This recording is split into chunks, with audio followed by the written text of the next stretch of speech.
It must not have escaped your attention the alarming disparity of resource division on this planet. A division that leaves the majority of people with almost nothing, while the few have more than they could ever need in 1,000 lifetimes. Nor must it have escaped you that young men and women are being sent to fight and die to increase the personal wealth of the OPECs, the Texacos, and the British Petroleums of this world. Is there any doubt whatsoever that there never were any WMDs or secret terror cells? Is there any doubt in your mind that you were never in any real danger? You must also be aware of how the super rich seem to have this almost magical gift of evading the legal system, where you and I can be imprisoned without pause for offences that comparatively are almost insignificant. Is there any doubt that the wealthy or the powers that be will always be above the law? And why is this? Isn't it obvious? The system of parliamentary government itself was designed from inception to work this way, to give authority to a select few, and to ensure the system protects the wealthy. So where does the concept of a parliament come from? In 1066, on October the 14th, the English king Harold Godwinson suffered a crushing defeat at the hands of William the Conqueror at the Battle of Hastings, and lost his life in that legendary tale where he was killed by an arrow through the eye. Harold was the last of the Anglo-Saxon kings of England, and ruled past to William the Conqueror, Duke of Normandy, the first Norman king of England. Before his rule, he was known as William the Bastard, because he was illegitimate. After the bloody battle on Selkirk Hill, William stood victorious, the ruler of the lands of England and all its inhabitants. The famous Bayeux Tapestry depicts the events before and during the battle. Battle Abbey in East Sussex was subsequently built on the site of the conflict. His reign brought about Norman-French culture to England, and had a great impact on the subsequent course of England in the Middle Ages. His reign also saw a programme of building and fortification, changes to the English language, the adoption of some aspects of continental church reform, and lastly, a significant shift in the upper levels of society. In the same year as the famous Battle of Hastings, William of Normandy introduced a feudal system by which he sought the advice of a council of tenants-in-chief and ecclesiastics before making laws.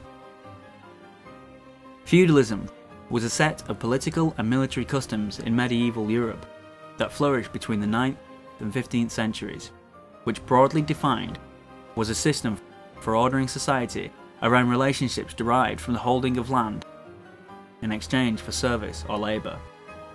Although derived from the Latin word feudum, then in use, the term feudalism and the system it describes were not conceived of as a formal political system by the people living in the medieval period. So essentially what you have here is a collection of powerful men who own massive tracts of land, usually given as a reward for loyalty, compliance, and service. The poor live on the land and pay tribute to the master, who in turn pays tribute to the crown from which the land was given. Feudalism also describes a set of reciprocal, legal and military obligations among the warrior nobility, revolving around the three key concepts of lords, vassals, and fiefs. So the nobles would have been expected to raise armies and marshal the armies personally in service to the crown. Again, this would usually be rewarded with more land or more titles, which of course benefits the crown as much as the lord to which it was being awarded, as this would be given under the proviso that the nobles pay tributes. Another aspect of feudalism is the idea of not only warrior nobility, but the peasantry bonds of manorialism, an essential element of feudal society that is the organising principle of rural economy that originated in the Vela system of the late Roman Empire. This can be more broadly defined as a feudal society. In 1215, the tenants-in-chief secured Magna Carta from King John, which established that the king may not levy or collect any taxes except the feudal taxes to which they were hitherto accustomed, save with the consent of his royal council, which gradually developed into a parliament.